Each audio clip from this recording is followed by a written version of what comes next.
Hey, good evening. Hi, this is Jan from New York City, and my channel name is Jan from New York City Saves Money.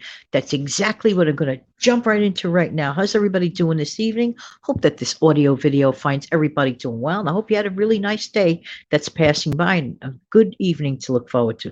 Listen, I want to jump right into it. I'm going to talk to you tonight about the idea of getting ready for Christmas in May. What? Yeah. How many years have you promised yourself? Let's think about this for a minute. You're a generous person, you have a generous heart, but sometimes your heart is way bigger than your bank account or your wallet. So you know where I'm going with this. Now, we could do one of two things to prepare for the holidays. And I know this sounds extremely premature, considering that many of us didn't even hit the beach yet. And it's because it's only May. But this is food for thought. How many holiday seasons, Christmas seasons, Hanukkah season, whatever the holiday that you celebrate, and you want to give something at that point in time in the year to a loved one?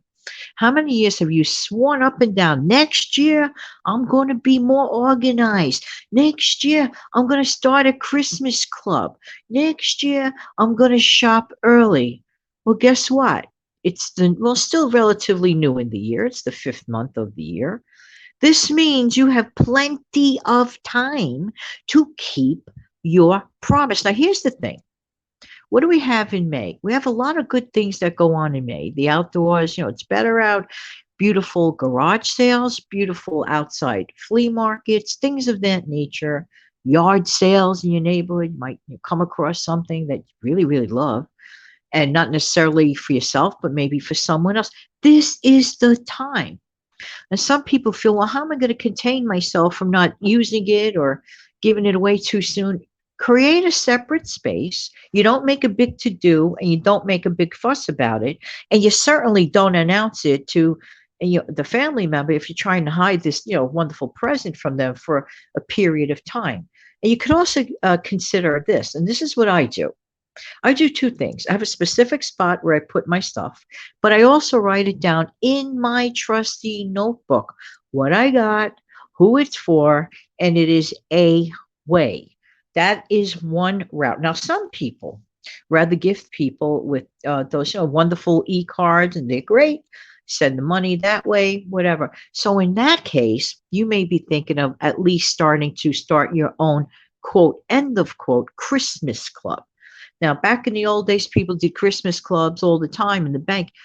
I don't think you necessarily have to do that. You could create your own section of your own Christmas club in your own account at home. Okay. You just don't make a big announcement. You just don't make a big to do about it. Find ways to cut corners. Now you have to ask yourself, this is the beauty part of doing all these things right now, because there's no huge rush. You could sit down and think, you know what, this year, my Christmas or gift budget is going to be $500, covering all the people that I wish to gift this year. Then you come up with a plan to save for this. Maybe that plan is, well, let me try to save $25 a week until you reach your goal. Yes, it can be done. $25 a week is $100 a month.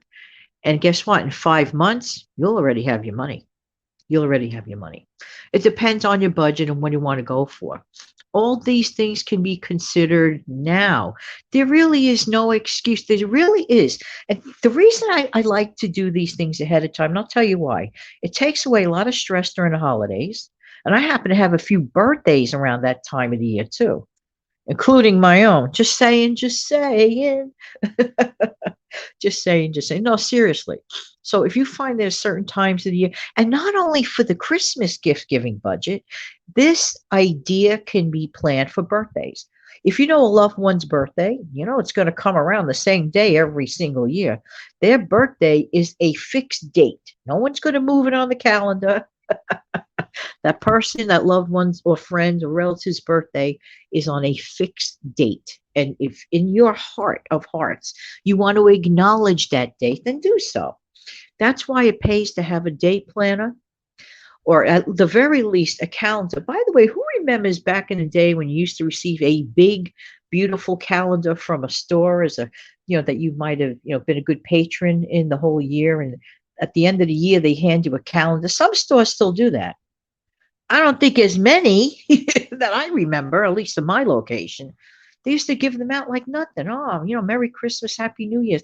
But those calendars with the big box dates are the answer. They are. You can look at it at a glance, especially when you're doing your monthly budget, and you go, "Oh, that's right. It's so and so's birthday this month." That's why I always encourage people to get familiar with their numbers and not be afraid of their own budgeting numbers. But that's another show, and I'll definitely, get into that during another show. Definitely, absolutely. So here's my encouragement and suggestion. It's still relatively early in the year. People are not even thinking about the holidays. Although, I'm not going to lie to you, there is a major shopping type of network that I have noticed a pattern in the last couple of years, and I hope I'm right, but I have noticed they start selling Christmas items. Don't laugh, in June. So that means there is a method to all of this. The method is saving money, staying in control, reducing your stress level. The whole point is getting to acknowledge your loved ones, not getting stressed out. And one more point, and to me, this is even the most important point of this whole show. Avoid the credit card trap and avoid credit card debt. What do I mean by this? Well, we know what credit card debt is, but let's face it, some people are more vulnerable than others. They go into that mall. Let's say they go shopping in November. All right. This is when all the hoopla starts, the lights, the images of Santa, the sounds, the music. It just puts us all into this wonderful temporary oblivion of feeling like spend, spend, spend. Feels good at the moment, right? But like I have told all of the people that have been listening to me over 4 years, almost 4 years now, and I say this to them every single holiday season. Yeah, but guess what? January still comes. Why? Yes, with all that spending and all that craziness going on in November and December, then comes the sticker shock for some people because they're sweet people and their hearts are bigger than their wallets, okay? The hearts are bigger than their wallets. So let's do this. Let's take it one approach at a time, the easier way. Instead of falling into the sticker shock of the January credit card bill that's like, yeah, you don't want. Instead, stay on top of your game. You have an opportunity when? Right now, while people are thinking of going swimming and not necessarily spending a ton of money at the mall and looking at Santa Claus. Not quite yet. We have a lot of time. By the way, you can use this a rule of thumb with birthdays, anniversaries, graduations, and so on. So we have this opportunity. Or you just may want to hand your friend or relative actual cash, and you could do that every month too. Just save up for it. All right, there you go. Name it and claim it. In the meantime, this has been Jan from New York City. Thank you so much for listening. Why? Because I really do appreciate I appreciate you. Don't forget to come back for my Monday through Friday show, the Let's Save Money show. That comes on every single morning, 5 a.m. Eastern is the upload, and I'll be back in a minute with a wave, invisible one.